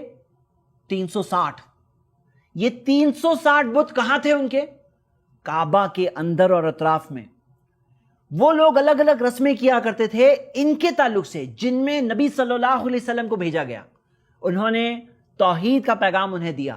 ان کے تعلق سے میں آپ کو 2 باتیں بتانے والا ہوں جو بہت لوگ نہیں جانتے، اور ہماری ذمہ داری ہے کہ ہم ان تک پہنچائیں بات کو. پہلی بات کہ جو مکہ کے مشرک تھے یہ بتوں کی عبادت کرتے تھے لیکن اللہ کو بھی مانتے تھے. قرآن میں دیا ہے, پڑھیے آپ سورہ زخرف سورہ 43 آیت نمبر 87. وَلَئِن سَأَلْتَهُمْ مَنْ خَلَقَهُمْ, اگر آپ ان سے پوچھو تمہیں بنایا کس نے, 360 کی عبادت کر رہے ہو, بنانے والا کون ہے, خالق کون ہے, لَيَقُولُنَّ اللَّهُ, وہ کہیں گے بنانے والا اللہ ہے. سورہ یونس سورہ 10 آیت نمبر 31. قل کہہ دیجئے نبی صلی اللہ علیہ وسلم, کون ہے آسمان سے زمین سے تمہیں روزی کون دیتا ہے, کون ہے جس کا سننے اور دیکھنے کی طاقت پر قابو ہے, کون ہے جو جاندار سے بے جان کو نکالتا ہے اور بے جان سے جاندار کو نکالتا ہے, کون ہے جو مدبر ہے, ہر چیز کو کنٹرول کرنے والا ہے. وہ کہیں گے اللہ. یہ بات قرآن میں کم سے کم 12 جگہوں پہ دی گئی ہے. آپ پڑھیے سورہ مومنون سورہ 23 آیت نمبر 84 سے 89 تک یہ بات دی گئی ہے. سورہ عنکبوت سورہ 29 آیت نمبر 65, سورہ لقمان سورہ 31 آیت نمبر 25. یہ سب جگہوں پہ یہ بات دی گئی ہے کہ یہ لوگ اللہ کو مانتے تھے. اب آپ کے ذہن میں سوال آیا ہوگا کہ جب اللہ کو مانتے ہیں, جب یہ مانتے ہیں کہ اللہ ہی بنانے والا ہے, اللہ ہی چلانے والا ہے, مدبر, اللہ ہی زندگی موت دینے والا ہے, اللہ ہی ہے جو ہر چیز کو کنٹرول کرتا ہے, اللہ ہی ہے جو رزق دیتا ہے, اللہ ہی ہے جو سننے اور دیکھنے کی طاقت پر قابو ہے, تو وہ لوگ بتوں کی عبادت کیوں کرتے تھے؟ یہ ہے دوسری بات جو میں آپ کو بتانا چاہتا ہوں, کیوں کرتے تھے. اس آیت کو آپ یہی ابھی اسی وقت یاد کر سکتے ہیں انشاءاللہ. سورہ الزمر میں اللہ تعالیٰ نے فرمایا, سورہ نمبر 39 آیت نمبر 3, مطلب دونوں طرف 3 ہے اور بیچ میں 9 ہے. اللہ تعالیٰ نے فرمایا کہ وہ کہتے تھے, کون؟ مکہ کے مشرک. وہ کہتے تھے ما نعبدہم, ہم ان کی عبادت نہیں کرتے. کن کی؟ بتوں کی. الا لیقربونا الی اللہ زلفا, کرتے تو صرف اس وجہ سے کہ وہ ہمیں اللہ کے قریب کر دیں. ہم ان بتوں کی عبادت صرف اس وجہ سے کرتے ہیں کہ یہ بت ہمیں اللہ کے قریب کر دیں. اور سورہ یونس میں آتا ہے سورہ 10 آیت نمبر 18, ہاؤلائی شفاؤنا عند اللہ, یہ اللہ کے پاس ہماری سفارش کرتے ہیں. تو یہاں ہے سیکرٹ. بہت سارے انسان, اکثر انسان یہ مانتے ہیں کہ اوپر والا ایک ہے. آپ خود دیکھو, لوگ کہتے ہیں there is one God. Christians کو دیکھو, there is only one God. پھر جب ان سے پوچھا جائے آپ ورشپ کس کی کرتے ہو, کہتے ہیں ورشپ میں, بہت سارے کرسچنز یہ کہتے ہیں we worship Jesus along with God. بہت سارے لوگ ہیں جو کہتے ہیں کہ سب کا مالک ایک, لیکن جب ان سے کہا جائے پوجا کس کی کرتے ہو, تو کہتے ہیں پوجا ان کی کرتے ہیں, ان کی کرتے ہیں, ان کی کرتے ہیں. صحیح بات یہ ہے کہ جب ہر چیز کا مالک اللہ ہے, اوپر والا ہے, تو عبادت بھی اسی کی. اور مکہ کے مشرک اسی چیز کے اندر فیل ہو جاتے تھے. وہ کہتے تھے ہم ان بتوں کی عبادت صرف اس لیے کرتے ہیں لیقربونا الی اللہ زلفا, یہ ہمیں اللہ کے قریب کریں گے, یہ اللہ کے پاس ہماری سفارش کریں گے. اور یہ کنسپٹ کہاں سے آیا؟ آپ دیکھیے صحیح بخاری کی حدیث, نبی صلی اللہ علیہ وسلم نے بتایا کہ نوح علیہ السلام کی قوم کے جب نیک لوگوں کا انتقال ہوا تو شیطان نے لوگوں کے دل میں وسوسہ ڈالا, کہا کہ دیکھو یہ نیک لوگ ہیں, ان کی نیکی کو یاد رکھو, ان کی مورتی بنا کے رکھو تاکہ کم سے کم ان کو دیکھ کے تمہیں یاد آئے نیک لوگوں کی. انہوں نے مورتیاں بنائی, عبادت نہیں کی. لیکن جب کچھ وقت گزر گیا, پھر بعد کے لوگوں کے دلوں میں شیطان نے کہا یہ تمہارے باپ دادا کے گاڈز ہیں, معبود ہیں, ان کی عبادت کرو. اس طرح سے جا کر شرک شروع ہوا. اب محمد صلی اللہ علیہ وسلم آئے, انہوں نے آ کے کہا کہ 360 کی عبادت نہیں ہوگی, عبادت ایک کی ہوگی. ذرا غور کریے, ہمارا کلمہ لا الہ الا اللہ ہے, نہیں ہے کوئی معبود برحق سوا اللہ کے. اگر ہمارا کلمہ لا رب الا اللہ ہوتا, لا رب الا اللہ, نہیں ہے کوئی رب سوا اللہ کے, تو مکہ کے مشرکوں کو کوئی پرابلم ہی نہیں تھا, کیونکہ وہ بھی مانتے تھے رب اللہ ہے, بنانے والا وہی ہے, چلانے والا وہی ہے, زندگی موت. مطلب وہ جو ہم نے 3 سیکشن دیکھے نا, پہلا سیکشن رب اللہ ہے, دوسرا سیکشن اللہ کے ناموں و صفات میں توحید, تیسرا سیکشن اللہ کی عبادت میں توحید. اگر ہمارا کلمہ ہوتا لا رب الا اللہ, مکہ کے مشرکوں کو کوئی پرابلم ہی نہیں تھا, محمد صلی اللہ علیہ وسلم سے کوئی پرابلم نہیں ہوتا. پرابلم کہاں تھا معلوم ہے آپ کو؟ لا الہ الا اللہ, کیونکہ لفظ الہ کا مطلب ہے معبود برحق, کوئی عبادت کے لائق ہی نہیں ہے سوائے اللہ کے.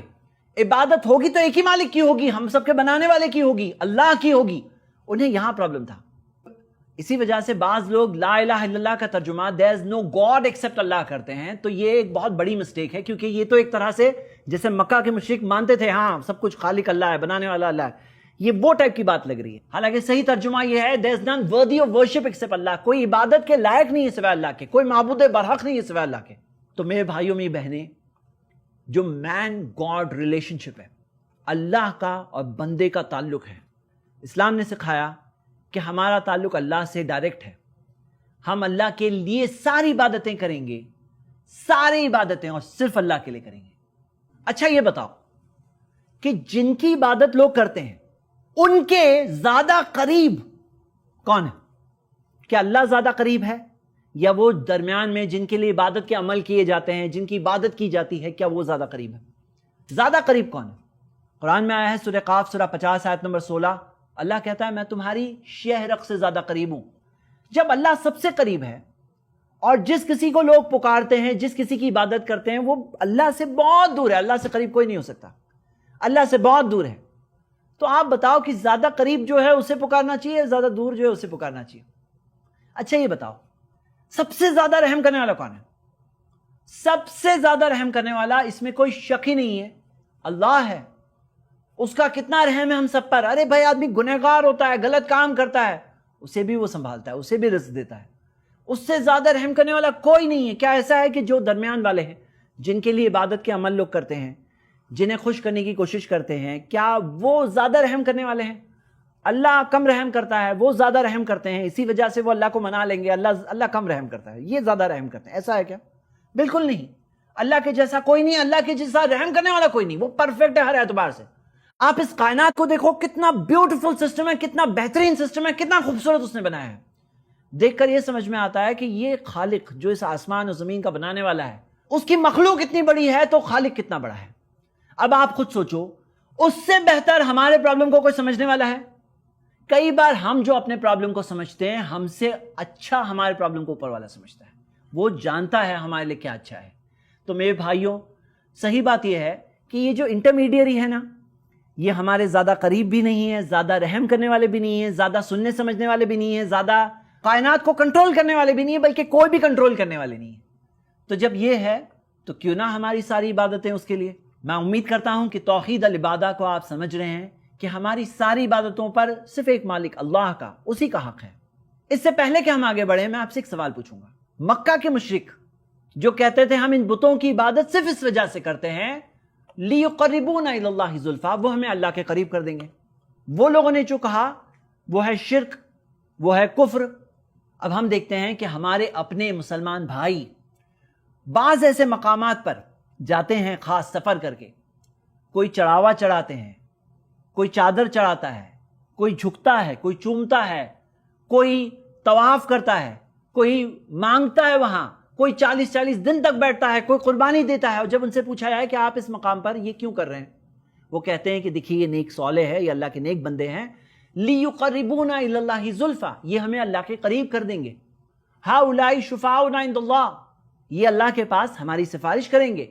آپ دیکھیے وہی الفاظ جو مکہ کے مشرکوں نے کہا, آج ہمارے بھائی بھی کئی اپنے لا علمی میں یہی بات کہہ گزرتے ہیں. اب سوال یہ اٹھتا ہے, مکہ کے مشرک تو غلط ہے, اگر یہی بات ہم کہیں تو کیا یہ صحیح ہے غلط ہے؟ آپ خود سوچو. اس موضوع پر اب ہم 3 مثالیں دیکھیں گے اور 3 ڈاؤٹس کے جواب دیکھیں گے اور ختم کریں گے انشاءاللہ. پہلی مثال, یہ فوٹو دیکھیے. اوپر جانے کے لیے سیڑھی چاہیے نہیں چاہیے؟ سیڑھی چاہیے کہ نہیں چاہیے؟ ہاں چاہیے, سیڑھی تو چاہیے اوپر جانے کے لیے.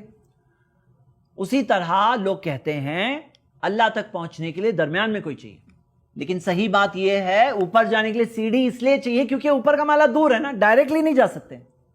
اوپر جانے کے لیے سیڑھی چاہیے. اگر وہی مالا اگر نیچے آ جائے, جیسے لفٹ میں جب لفٹ نیچے آ جاتی ہے, لفٹ میں ہم چڑھے آتے ہیں, وہ مالا ہمارا اوپر پہنچ جاتا ہے, تو تبھی سیڑھی نہیں چاہیے ہوتی, لیکن دور ہے نا اس لیے سیڑھی چاہیے. لیکن کیا اللہ ایسے اوپر کے مالے کی طرح ہے؟ اللہ تعالی شہرق سے زیادہ قریب ہے. اللہ کے لیے مثال بالکل غلط مثال ہے. دوسری مثال, کنویں سے پانی نکالنے کے لیے ڈول چاہیے نہیں چاہیے؟ رسی چاہیے نہیں چاہیے؟ ہاں چاہیے. کیوں چاہیے؟ کیونکہ کنویں کا پانی دور ہے تو نکالنے کے لیے ڈول اور رسی چاہیے. لیکن اللہ ہماری شہرق سے زیادہ قریب ہے, وہ ہمارے دل کی باتوں کو سنتا ہے, وہ ہمارے پرابلم کو سمجھتا ہے, اس سے زیادہ رحم کرنے والا کوئی نہیں ہے. یہ مثال اللہ کے لیے نہیں صحیح ہے. تیسری مثال, جج تک جانے کے لیے لائر چاہیے نہیں چاہیے؟ ہاں چاہیے. کیونکہ جج ہمارے کیس کو نہیں سمجھ سکتا ہے، اس کو لائر لیگل لینگویج کے ساتھ، لیگل ٹرمز کے ساتھ سمجھاتا ہے تو جا کے کوئی چانس ہوتا ہے۔ ججز تو ناانصافی بھی کرتے ہیں، اللہ ناانصافی کسی کے ساتھ نہیں کرتا۔ جج تو ایک ٹائم پہ 2 لائر کو نہیں سن سکتا، اللہ تو کروڑوں انسانوں کو سنتا ہے۔ جج تو ہماری بات نہیں سمجھ سکتا ڈائریکٹ، اللہ ہماری بات سن سکتا ہے، سمجھ سکتا ہے، جتنا ہم سمجھتے ہیں اس سے اچھا وہ سمجھتا ہے۔ تو اللہ کے لیے جج کی مثال بالکل غلط مثال ہے۔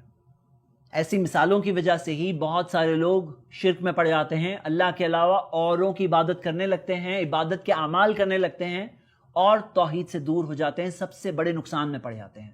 اسی وجہ سے بہت ضروری ہے کہ یہ اور ایسی اور جتنی بھی مثالیں ہیں اس کی حقیقت ہم سمجھ کر اللہ کے لیے ایسی مثالیں نہ گڑیں۔ یہ انسانوں کی، اللہ کی مخلوق کی مثالیں ہیں، اللہ کے لیے مثالیں نہیں صحیح۔ اب آئیے ہم 3 سوالات دیکھتے ہیں اس موضوع پر جس کی وجہ سے بعض لوگ کنفیوز ہوتے ہیں۔ پہلا سوال شفاعت کے تعلق سے، سفارش، انٹرسیشن، کہ اللہ کے پاس سفارش چلے گی نہیں چلے گی؟ تو بالکل، قرآن و حدیث میں کئی طرح کی سفارشوں کا ذکر ہے۔ قیامت کے دن اللہ کے نبی محمد صلی اللہ علیہ وسلم کے لیے خاص کچھ سفارش اور شفاعت کا ذکر ہے، اس میں کوئی شک نہیں۔ نیک صالحین اللہ کے پاس سفارش کریں گے ایسے لوگوں کے لیے جو جہنم میں گئے ہوں گے کہ اللہ تعالیٰ ان کو وہاں سے نکال دے، اللہ نکالے گا۔ فرشتے شفاعت کریں گے، یہ سب کا ذکر ہے۔ لیکن کیا شفاعت سے آپ یہ سمجھ رہے ہیں کہ اللہ چاہتا ہے کہ وہ جہنم میں رہیں اور کوئی اور ہے وہ چاہتے ہیں نہیں رہے اور ان کی مرضی چلیں گے؟ کیا آپ نے یہ سوچا ہے کہ وہ اللہ کی مرضی کے خلاف جا کے نکال کے لا رہے ہیں؟ تو آپ یہ قرآن کی 2 آیتوں پر غور کریں۔ پہلی آیت اللہ تعالیٰ نے فرمایا سورۃ الانبیاء میں سورہ 21 آیت نمبر 28، وَلَا يَشْفَعُونَ إِلَّا لِمَنِ ارْتَضَىٰ، کہ وہ لوگ نہیں سفارش کر سکتے سوائے اس کے لیے جس سے اللہ راضی ہو۔ مطلب جس سے اللہ راضی ہو، جس کے لیے اللہ کی اجازت ہو، اسی کے لیے سفارش کر پائیں گے۔ اور سفارش بھی کوئی بھی آگے کرے گا ایسا نہیں ہے۔ اللہ تعالیٰ نے فرمایا آیت الکرسی میں، مَنْ ذَا الَّذِي يَشْفَعُ عِنْدَهُ إِلَّا بِإِذْنِهِ، کہ کون ہے جو اللہ کے پاس سفارش کرے سوائے اللہ کی مرضی سے۔ مطلب سفارش ہوگی جس کے لیے اللہ کی مرضی ہوگی اسی کے لیے، سفارش جس کے ذریعے ہوگی، جس کی اللہ کی مرضی ہوگی اسی کے ذریعے ہوگی۔ مطلب کرنے والا کون ہے؟ اللہ ہے۔ سوال یہ اٹھتا ہے کہ کیا ایسا ہو سکتا ہے کہ کرنے والا سامنے کوئی دکھ رہا ہے لیکن اصل میں کرانے والا کوئی اور ہے؟ کیا ایسا ہو سکتا ہے؟ میں اس بات کو سمجھنے کے لیے مثال دے رہا ہوں، یہ اللہ کے لیے مثال نہیں ہے۔ دنیا میں ایسا ہوتا ہے کہ نہیں ہوتا ہے کہ آپ کوئی پروگرام میں دیکھو کہ ایک چیف گیسٹ ہے وہ ایوارڈ دے رہا ہے اور چیف گیسٹ سے کہا جاتا ہے، آرگنائزرز کہتے ہیں کہ آپ ایوارڈ دیجئے، لیکن وہ ایوارڈ دینے والے وہ آرگنائزر ہے، وہ کمیٹی ہے، بس ایک چیف گیسٹ کو عزت دی جا رہی کہ آپ کے ہاتھوں سے ایوارڈ جا رہا ہے، یہ ایک عزت اسے دی جا رہی ہے۔ ہم یہ دیکھتے ہیں کہ اللہ تعالیٰ اپنے نیک بندوں کو یہ عزت دے گا کہ قیامت کے دن، جس دن باپ بیٹے کے کام نہیں آئے گا، لیکن اللہ تعالیٰ نیک صالحین کو ان کی نیکی کی بنیاد پر اللہ انہیں یہ عزت دے گا، یہ اکرام کرے گا کہ وہ شفاعت سفارش کر پائیں گے، لیکن ان کے لیے لمن ارتضیٰ، جس سے اللہ راضی ہو۔ دوسرا سوال دعا کے تعلق سے، بعض لوگ یہ کہتے ہیں کہ ہم ان سے یہ مانگتے ہیں کہ آپ یہ کام کر دو یا کروا دو یا سفارش کر دو، لیکن کیا آپ کو پتا ہے یہ دعا صرف اللہ کے لیے ہے۔ قرآن میں اللہ تعالیٰ نے فرمایا سورہ مومن میں سورہ 40 آیت نمبر 60، یاد کریے آپ، سورہ 40 آیت نمبر 60، اللہ تعالیٰ نے فرمایا وَقَالَ رَبُّكُمُ ادْعُونِي أَسْتَجِبْ لَكُمْ، تمہارے رب نے فرمایا مجھ سے دعا کرو میں تمہاری دعا کا جواب دوں گا۔ ایک حکم ہے مجھ سے دعا کرو، ایک وعدہ ہے میں تمہاری دعا کا جواب دوں گا۔ اللہ تعالیٰ نے یہ جو حکم دیا کہ مجھ سے دعا کرو، اس میں کوئی فرق نہیں کیا صرف نیک لوگ مجھ سے مانگو، گنہگار یا نہیں مانگنا، ایسا کہا نہیں کہا۔ کیا اللہ تعالیٰ نے فرق کیا علم والے یہاں مانگو جاہل یہاں نہیں آنا؟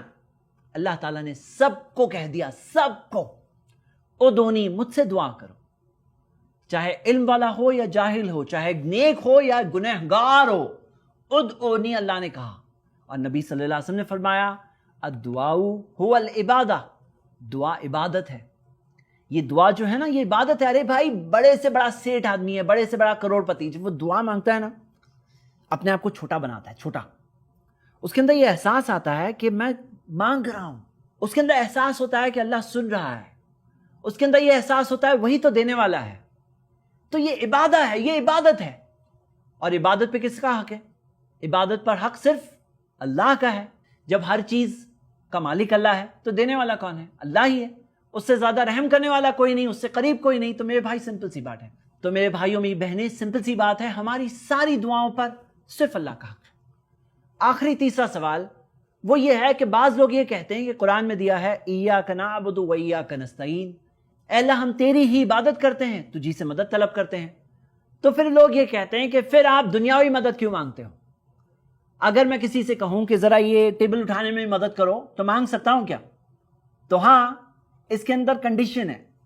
کنڈیشن یہ ہے کہ میں جس سے مانگ رہا ہوں وہ حی، زندہ ہونا چاہیے، کہ میں جس سے مانگ رہا ہوں ارے بھائی زندہ کوئی انسان ہے، میں اس سے کہہ سکتا ہوں آؤ بھائی ٹیبل اٹھانے میں مدد کرو۔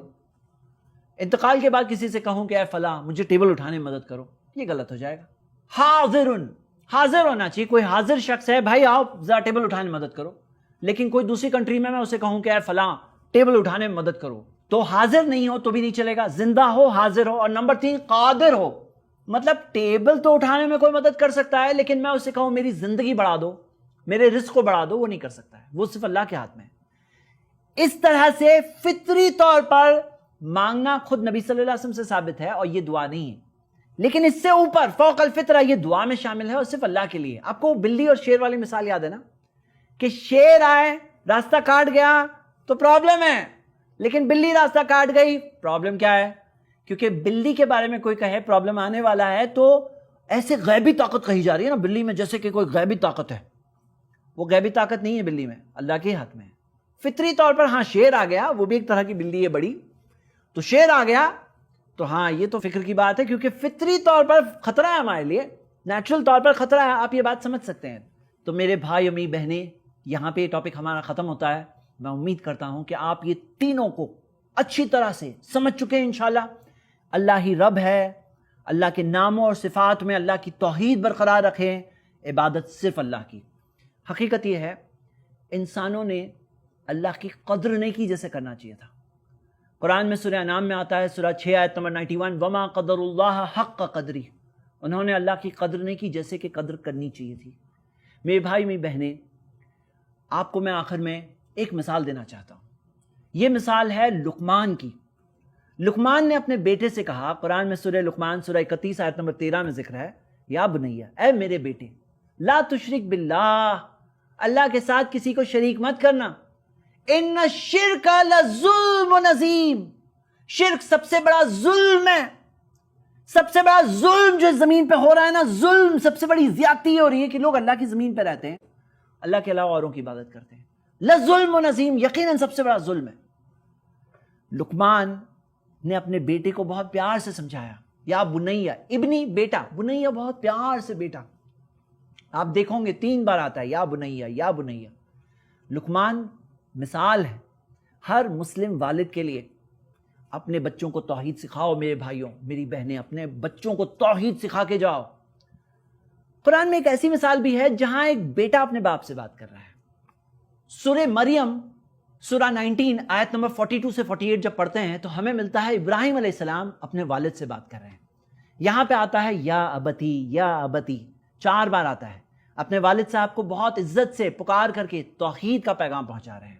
پتہ کیا چلا، اگر باپ کو توحید پتہ ہے تو اپنے بیٹے کو بتائے، اور بیٹے کو توحید پتہ ہے تو وہ اپنے والد صاحب کو بتائے۔ مطلب جسے پتہ ہے اس کی ذمہ داری ہے وہ توحید کا پیغام آگے پہنچائیں۔